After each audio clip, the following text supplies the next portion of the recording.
Ground combat is brutal, and despite what you might hear about the end of the tank, military still heavily rely on armored vehicles to take a punch and hit back harder. But when the smoke clears, which of these massive machines actually keeps its crew alive? Today, we are not just looking at paper specification. We are counting down the top 10 main battle tanks based strictly on their empirical combat records and tactical resilience. Stick around until the end to see which platform truly dominates under fire.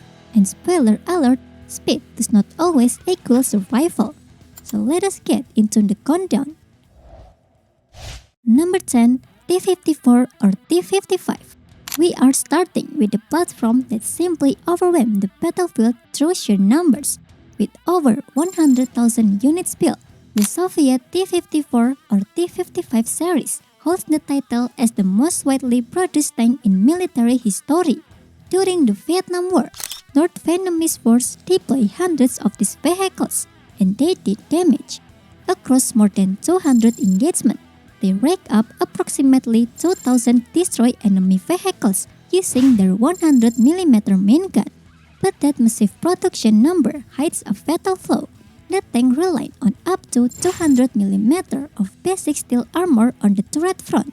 That was perfectly fine for all the threats, but without composite layer or active defense, the platform lost roughly 250 units to modern anti-tank guided missile and mines during those same operations. It proved that you can build 100,000 tanks, but if they cannot adapt to modern weapons, you are just building targets. That harsh realization pushed engineers to look at a completely different defensive strategy: speed. Number 9. Leopard 1. West Germany decided that if thick steel was not going to stop modern missiles, they just wouldn't get hit in the first place. That philosophy gave us the Leopard 1. Operating in the 40 to 42 ton class, this tank was built to move. By hitting speeds around 65 km per hour, it was designed to simply outmaneuver adversaries while firing its highly effective 105mm L7 rifle gun. It sounds like a clever solution, but engineering is all about trade-offs. To get that speed, they stripped the steel armor down to between 10 and 70mm. That easily stops small caliber autocannon rounds, but a dedicated anti-tank weapon will tear right through it. When these were deployed in a limited combat roles across Bosnia, Afghanistan, and Ukraine, crews actually used them more like mobile artillery rather than a risking direct tank duels. Their catastrophic vulnerability to modern missiles proved you need more than just a heavy gas pedal to survive. Number 8. The 80. The Soviet watched this need for speed and decided to take it up a notch by dropping a high-performance gas turbine engine into the T-80. The turbine propulsion allowed crews to rapidly dash into firing position, delivering heavy firepower from a standard 125mm motor gun. Engineers slapped on early Contact 5 explosive reactive armor to break up incoming shape charge. On paper, it was fast, heavily armed brawler. Unfortunately, real combat told a different story. During the Chechen Wars between 1994 and 1996, a devastating design flaw was exposed. Standard rocket-propelled grenades managed to penetrate the armor and consistently ignite the stored propellant charge inside the T-80 PV variants. This resulted in fatal ammunition cook-offs, total vehicle destruction, and terrible crew survival rates in confined urban firefights. Fixing that systematic vulnerability meant completely rethink how turrets were built. Number 7. AMX Leclerc.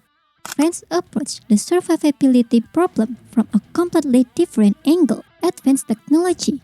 The AMX Leclerc is designed around digital fire control and a rapid-fire autoloader.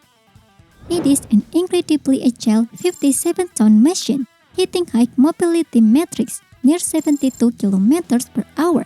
It packs a 120mm rifle gun for rapid kinetic strikes and relies on modular composite armor array designed to resist common anti-tank guided missiles.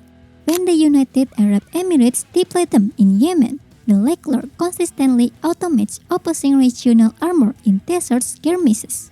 The advanced optics allow crews to engage militia force effectively while maintaining operational integrity. But there is a catch. Fewer than 100 of these units have actually faced high-intensity combat. Complex logistics severely constrain its operation footprints. So while it performs beautifully in a limited engagement, its true resilience against a devastating per-level threat remains largely untested. Number 6. Challenger 2. While France focused on tech, Britain focused on sheer unyielding mass. The Challenger 2 prioritized keeping its crew alive above almost everything else. This 62-ton fortress is wrapped in second-generation Chopham composite armor, known internally as Dorchester. It used a highly accurate 120mm rifle gun to dismantle enemy formation from a distance, and its combat record is frankly staggering. During deployment in Iraq, one Challenger 2 sustained a heat-fused claymore blast that was so powerful it severed the turret. But the crew walked away because the protect ammunition storage suppressed the internal explosion. Officially, only 3 of these platforms have been lost in combat environments, 1 to friendly fire in Basra and 2 to unmanned drone strikes in Ukraine. Sled armor-equipped variants have even survived top attack munition, masterclass in heavy protection. So modern warfare is quickly proving that you also need mass production capabilities to win in a prolonged fight. We are only halfway through the countdown, and the armor philosophies ahead are going to completely change how you look at modern combat. If you're enjoying this deep dive into military engineering so far, make sure to hit that subscribe button so you don't miss our next tactical breakdown. Let's get back into the list and look at the mass-produced platform that defined an entire era. Number 5. T-72. If you have seen footage of armor warfare in the last 40 years, you have seen a T-72. This family of vehicles became the mass-produced backbone for dozens of militaries and defined a late Cold War armor doctrine. Armed with a 125mm smooth gun and wrapped in various layers of composite and reactive armor, they have participated in nearly every major conflict of the late 20th century. But during Operation Desert Storm in 1991, Iraqi crews discovered a brutal limitation. The T-72 had an effective engagement range of about 2,000 meters. That sounds like a lot, until you realize American platforms were striking them from 2,500 meters. In one specific engagement, U.S. forces destroyed 7 Iraqi T-72s at close range without taking a single casualty. Today, deployments in Ukraine continue to expose extreme vulnerabilities to top attack munition and advanced anti-tank guide missiles. This lethal shortcoming is heavily tied to outdated sensor and thin turret armor on export models. The chassis was simply aging, forcing engineers to try and build on modern solutions. Number 4. T-90. Realizing the T-72 was falling behind, Russian engineers evolved the design into their third-generation fighters, the T-90. They kept the standard 120mm gun, but drastically overhauled the defensive suit. They add the Stura electro-optical jammers and heavy contact 5 or relic explosive reactive armor. When these heavily deployed units hit the battlefield of Syria and Ukraine, those critical upgrades initially demonstrate much better crew protection compared to the legacy system, but high-intensity combat is unforgiving. By late 2024, Ukrainian forces had destroyed or forced the abandonment of roughly 2/3 of all deployed T-90M variants using weapons like the Javelin and Enlow. Despite the thick composite frontal armor and active countermeasures, turret penetration still occurs. It is a harsh lesson that simply adding heavy armor to an older chassis is not enough. You absolutely need integrated combat arms support to survive. Number 3. Merkava IV. Israel looked at the vulnerabilities of traditional tanks and decided to completely rewrite the rulebook of urban combat.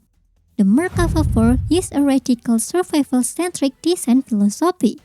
Engineers took the engine and moved it to the front of the hull, turning the power plant itself into a massive physical barrier to protect the crew. They even add a rear access hatch so infantry can extract rapidly or crews can escape an emergency. Armed with a 120mm minigun and heavy modular composite armor, it is also made the history as the first main battle tank to successfully field the trophy active protection system, and it works. During Giza operation in 2014, the trophy system intercepted dozens of incoming missiles, preventing any total tank losses. Even earlier, during the 2006 Lebanon War, where 50 tanks sustained anti-tank guided missile hits, the internal design restricts total fatalities to just 15 crewmen. It is a brilliant urban brawler, but fighting across massive open plains requires a platform capable of dismantling peer adversaries at extreme range. Number 2. Leopard 2. The strict requirement for extreme range and precision bring us to the heavily armored backbone of European NATO force, the Leopard 2. This tank delivers a decisive combination of advanced protection and precise long-range firepower.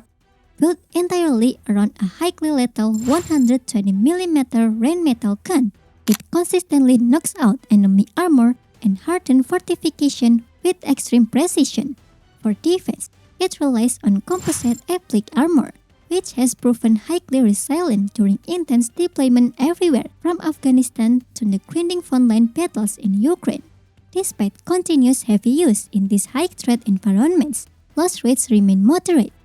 By mid-2025, only about 38 of the 2,050 Leopard 2s delivered to Ukraine were destroyed. When penetration from modern top attack drones to happen, the crews frequently escape the vehicle alive, thanks to the protective benefits of its modular armor layers and integrated explosive reactor armor kits. It is a spectacular machine, but there is only one platform operating today with a multi-decade combat record of absolute survivability against peer armor formation. Number 1. M1 Abrams. The M1 Abrams does not just participate in modern armor supremacy, it defines it. This platform combines extreme lethality with a battle-tested composite armor package that prioritizes one thing above all else: crew survival. Powered by a high-performance turbine engine, it is wrapped in highly classified depleted uranium composite armor. More importantly, it incorporates blowout ammunition compartments. If the ammo gets hit, the explosive is fanned entirely away from the operators. The combat record remains genuinely unprecedented in modern warfare. During the 1991 Gulf War, a massive force of 1,956 M1A2 tanks pushed into Iraq. The result: not a single vehicle was destroyed by enemy tank fire and zero crew fatalities accrued from enemy hits. The deployment proved that theoretical defensive capabilities translate directly into operational dominance. Using advanced thermal sights and a powerful 120mm mortar gun, Abrams gunner consistently engage and destroy Iraqi armor from standoff range before the enemy could even effectively return fire. And throughout decades of subsequent deployments in Iraq and Afghanistan, this platform has continuously struck off rocket-propelled grenade impacts and heavy improvised explosive devices. No other main battle tank possesses this proven combination of kinetic reach and crew protection.